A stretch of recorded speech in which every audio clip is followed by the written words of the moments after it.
जय हिंद प्यारे साथियों, कैसे आप सब? उम्मीद है सब आदमी ठीक होंगे। आज फिर क्लास को कंटिन्यू करते हैं और जानते हैं जो देशज, विदेशज और अन्य जो बच गए थे वो सारे के सारे क्या होते हैं। तो सबसे पहले बात कर लेते देशज शब्द क्या होते हैं। यदि आप पीछे का क्लास नहीं देखे हैं तो पीछे के क्लास जाकर फटाफट से देख लीजिए। उसके बाद यह क्लास जो है आपको प्रॉपर समझ में आएगी, अन्यथा समझने में थोड़ा बहुत दिक्कत होगा। तो देशज शब्द जो होते हैं, यह जो शब्द होते हैं देशज, यह किसी अन्य देश या अन्य कहीं जगह से नहीं लिए जाते। और यह शब्द जो देशज होते हैं, यह देशज शब्द अपने ही देश के अंदर बोलचाल की भाषा में जो आते हैं वही जो हिंदी में प्रयुक्त हो जाते हैं, हिंदी में बदल जाते हैं, उसी को हम देशज कहते हैं। कि जैसे हम इसका डेफिनेशन जानते हैं कि वैसा शब्द जो देश के अंदर की बोलचाल की भाषा से हिंदी में प्रचलित हो गए हो वह कहलाते देशज। यानी कि कहीं अन्य जगह से यह शब्द नहीं उठाए जाते। जैसा कि बात कर ले तो आपको लोटा आ जाएगा, पगड़ी, चिड़िया, जूता, फुनगी, पेट, लड़का। यह किसी अन्य देश का शब्द नहीं है। यह तो शब्द है कहाँ की, तो अपने ही देश का शब्द है, जो कि क्या करते थे पूर्वज सभी इस्तेमाल करते थे, इस शब्द का यूज करते थे।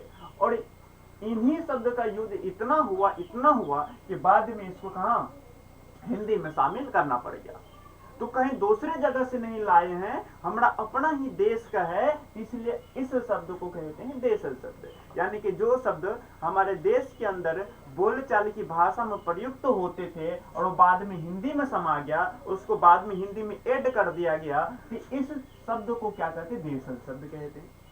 बात करें विदेशज शब्द का, तो जो शब्द क्या होते हैं हमारे देश की नहीं है, हमारे देश का नहीं है, किसी अन्य देश से लाया गया है। यानी कि अन्य देश में बोले जाते थे वही शब्द को अपना देश में भी बोलने लगे, इस प्रकार के शब्द को कहते हैं विदेशज शब्द। जैसे बात कर ले साइकिल का, यह साइकिल शब्द इस्तेमाल करते हैं ना, साइकिल शब्द का प्रयोग करते हैं ना। और यह साइकिल शब्द जो है, यह साइकिल शब्द अपना देश की भाषा नहीं है। यह साइकिल शब्द कहाँ की भाषा है? यह साइकिल शब्द जो है दोस्त अंग्रेजों की भाषा है, अंग्रेजी भाषा है। यानी कि इंग्लैंड से लाया गया। यानी कि अंग्रेज सब साइकिल शब्द का इस्तेमाल करते थे और उन्हीं का साइकिल शब्द सुनकर अपना लोग भी साइकिल साइकिल बोलने लगे। रेडियो हो गया, टेबल हो गया, स्टेशन हो गया, स्कूल हो गया, सर ये सब जो शब्द है ये सारे के सारे विदेशज शब्द है। और कहां से लाए गए हैं यह शब्द? तो यह शब्द अंग्रेजों से लिए, अंग्रेज से लिए, यानी कि इंग्लैंड से। अरबी से लिए हैं अमीर, गरीब, तारिक, औरत, आदत। ये सब भी क्या है? ये सब भी विदेशी शब्द है। अब कौन जगह से लाए हैं, किस देश से लिए हैं? ये लिए हैं भारतीय, चीनी, फ्रांसीसी, जापानी। इन देशों का जो शब्द था उन शब्दों को लाए और अपनी हिंदी में समा दिए, इसलिए इन शब्दों को कहते हैं विदेशी शब्द या विदेशज कहते हैं, जो विदेशों से लाया गया है। तो विदेशों से लाया गया सारा का सारा शब्द आ जाएगा।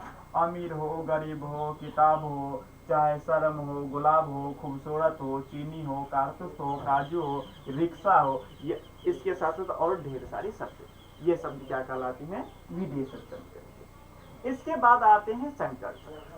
संकर शब्द क्या होता है? चलो अब उसको भी जान लेते हैं। संकर शब्द उस शब्द को कहते हैं जो शब्द दो भाषाओं से मिलकर बने होते हैं। जैसे ऑपरेशन कक्ष, ऑपरेशन कक्ष जो है यहाँ पर दो भाषा मिला हुआ है। एक तो ऑपरेशन हो गया, यह ऑपरेशन जो आती है आपको अंग्रेजी शब्द आती है, यानी कि अंग्रेजी भाषा। और कक्ष जो कि संस्कृत है।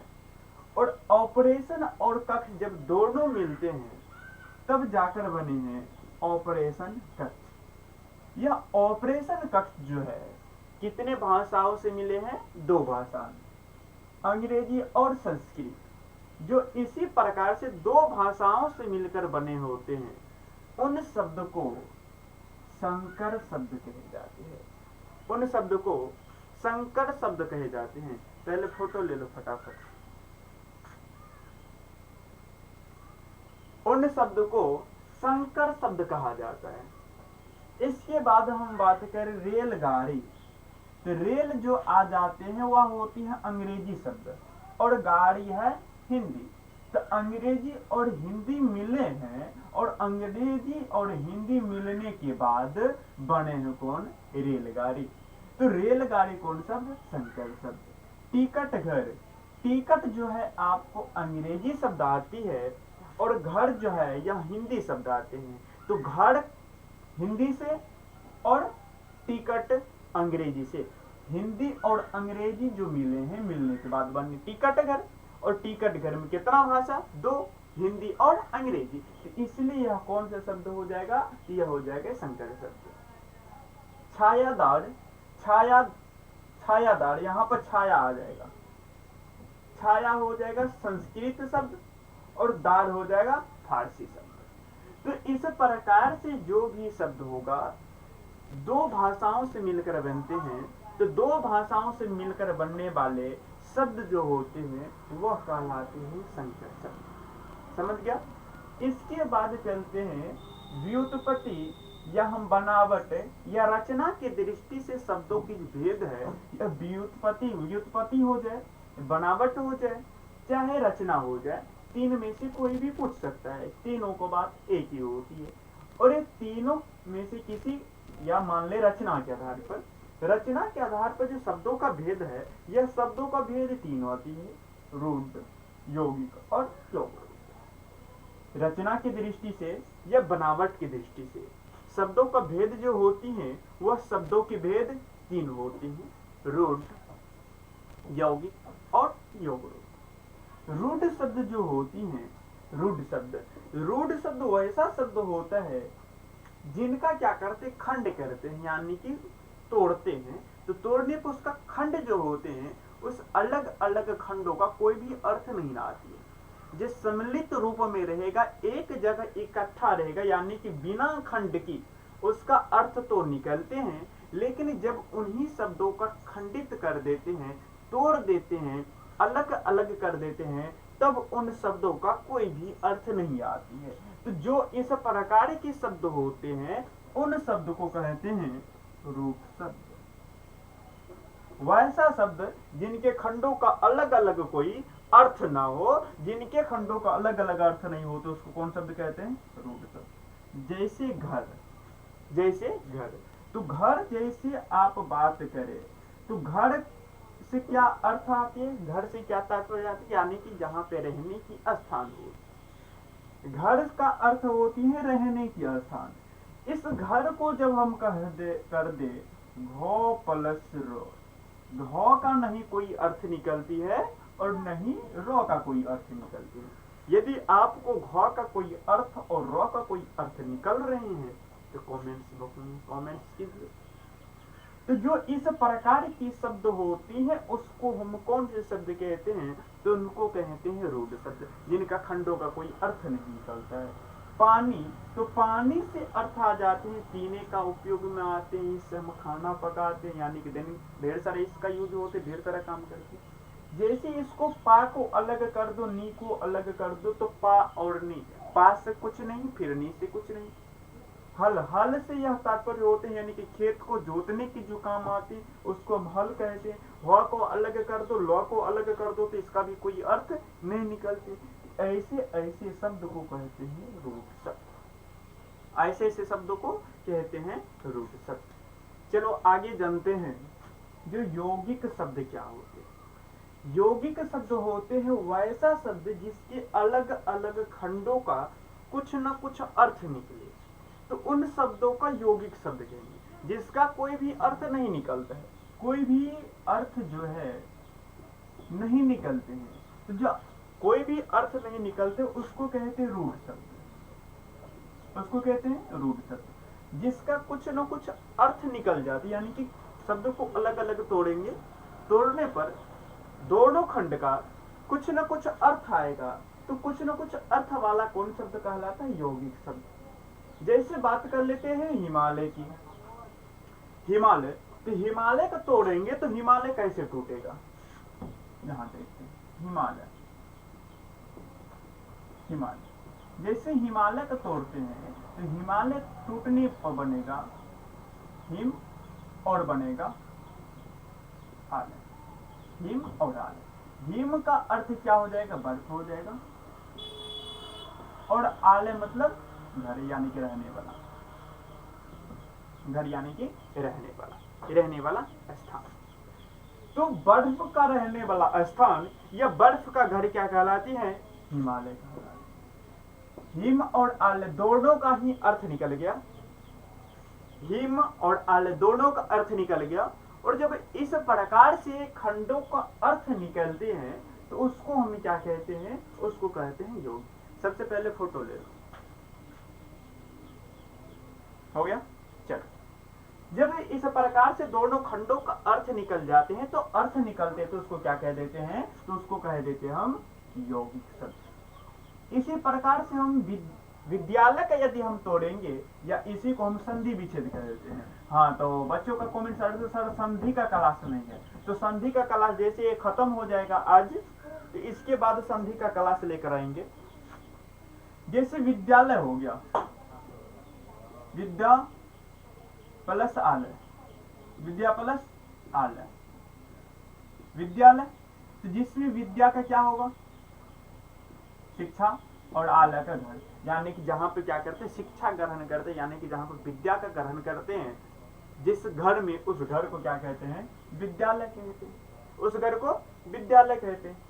पाठशाला, देवदूत, देव और दूत, देव मतलब देवता, दूत मतलब देवताओं का दूत, देवताओं का जो भेजा जाता है उसको कहते हैं दूत। यमदूत, यम के द्वारा भेजा गया दूत।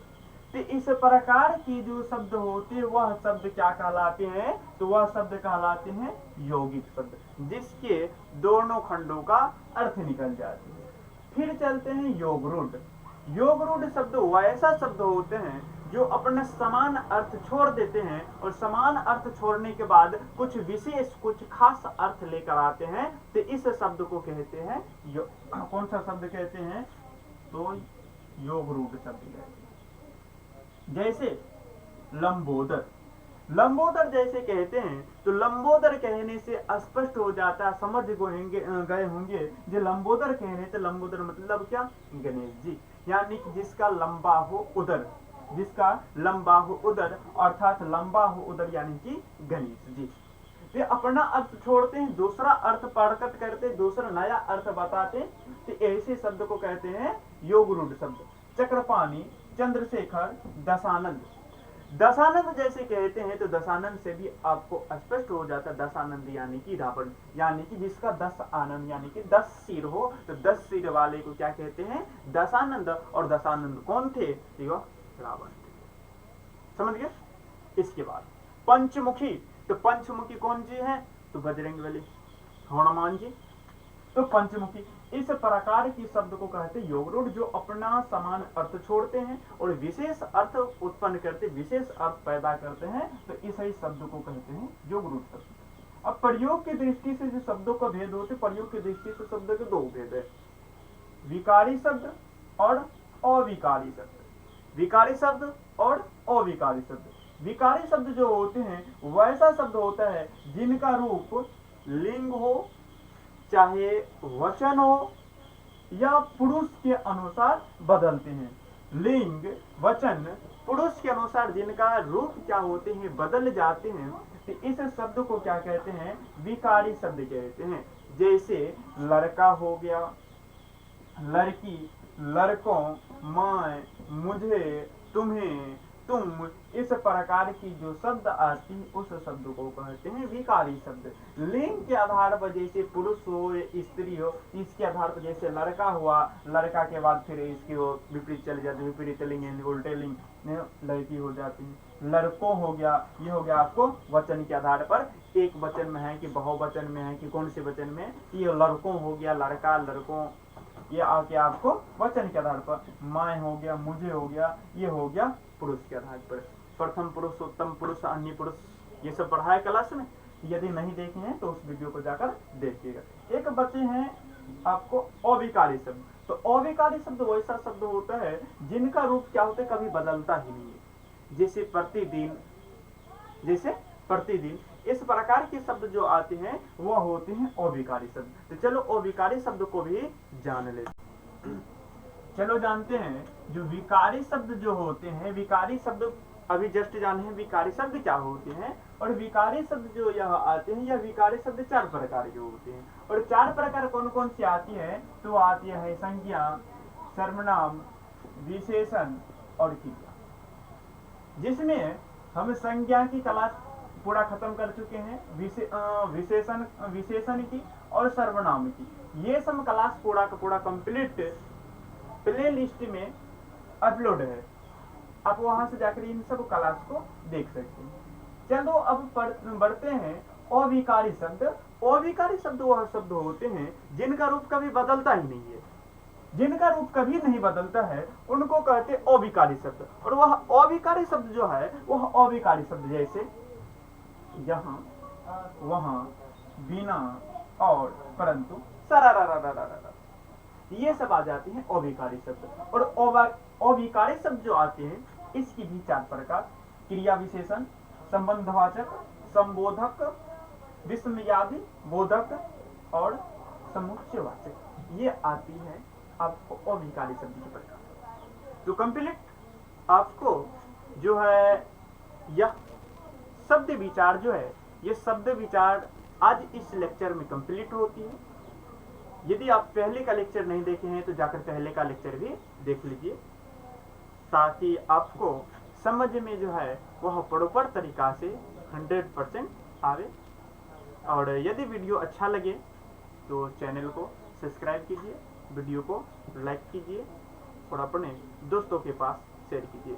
मिलते हैं फिर नेक्स्ट क्लास में नेक्स्ट लेक्चर लेकर।